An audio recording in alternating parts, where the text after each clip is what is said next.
The Forgotten Child. It started on an ordinary evening in the attic of her childhood home. Laura had been sifting through old photo albums, nostalgia washing over her as she flipped through pages of birthdays, holidays, and sunlit summer days. Dust motes swirled in the dim light of the single attic bulb, casting strange, shifting shadows around her. The air smelled of aged paper and something faintly metallic, like rust or dried blood. Her fingers stopped on a particular photograph, one that made her heart skip a beat. In the faded picture, she saw herself as a little girl, no older than 5, standing in the backyard. She recognized the swing set, the overgrown rose bush her mother always complained about. But beside her, gripping her hand, was a boy. A boy she didn't recognize. He looked to be about 7 with dark hair and deep-set eyes. His arm was around her shoulder in a way that suggested familiarity, maybe even protectiveness. Yet, Laura had no memory of him. A cold shiver ran down her spine as she flipped through the album frantically, her pulse quickening with every new discovery.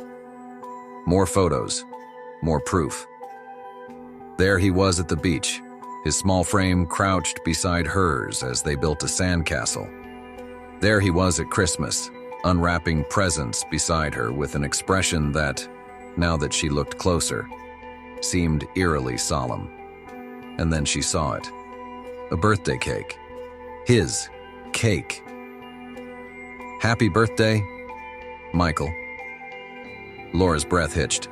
Her vision blurred as confusion and unease tightened in her chest. She whispered the name to herself, testing it on her tongue like a foreign word. Michael. Her hands trembled as she shut the album and rushed downstairs.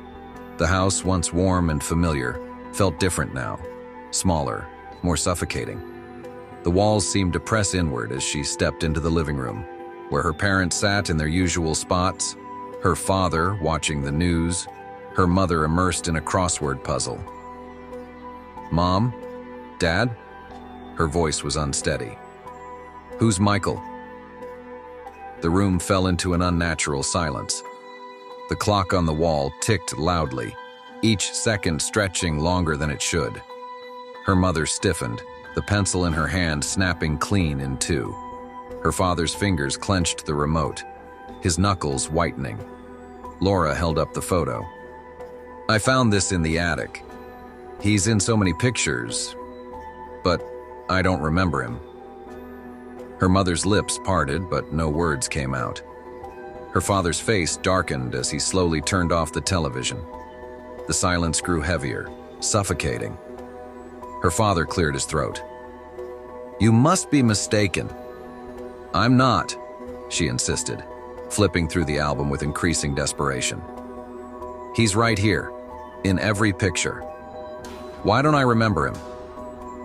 Her mother abruptly stood, her chair scraping against the hardwood floor as she hurried out of the room. Her father exhaled, rubbing his face. Let it go, Laura. Let it go? Her voice wavered. Dad, I had a brother. His shoulders tensed, his expression unreadable. When he finally spoke, his voice was hoarse. You don't anymore. That night she couldn't sleep. The air in her childhood bedroom was thick with something unseen, something watching. The wind outside howled through the trees, rattling the window pane. Shadows pooled in the corners of the room, shifting when she wasn't looking directly at them. At 2 a.m., she gave in. Clutching a flashlight, she tiptoed back up to the attic. Each creaking step sent a shudder through her bones.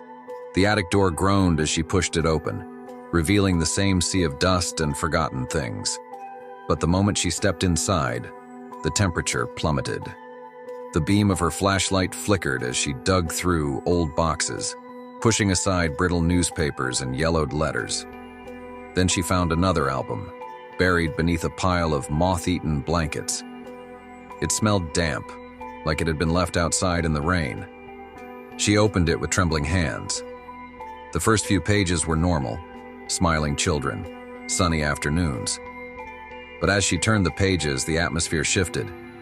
Michael's face changed. In one picture, his smile was gone, replaced by a blank stare. In another, he stood slightly apart from her, his posture rigid, his eyes fixed on something just beyond the camera lens. And then, the last photo. Laura's stomach twisted. She was 6 years old, standing alone in the backyard.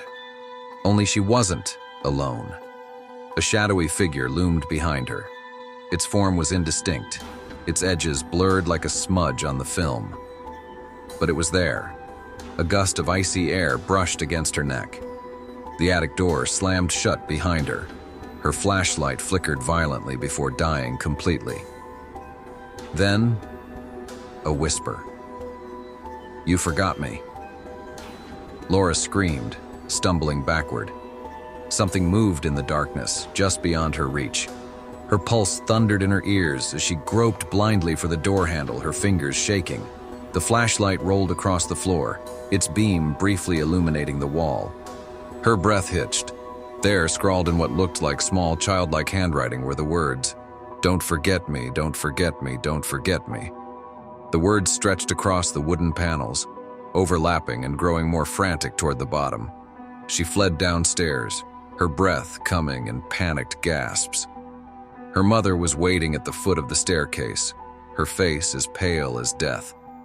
"You found him, didn't you?" Tears burned Laura's eyes. "What happened to him?" Her mother's voice broke. "You were so young. We thought if we never spoke of him, you'd forget. We didn't think he'd still be here."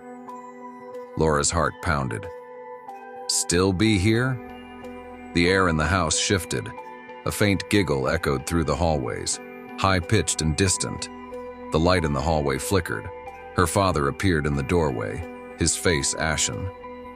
"He's never left." Then, a sharp, deliberate knock rattled the attic door upstairs. The laughter grew louder, curling through the house like a creeping fog. The walls seemed to tremble with the force of something unseen, something waiting.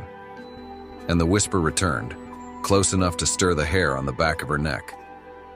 "You remember now."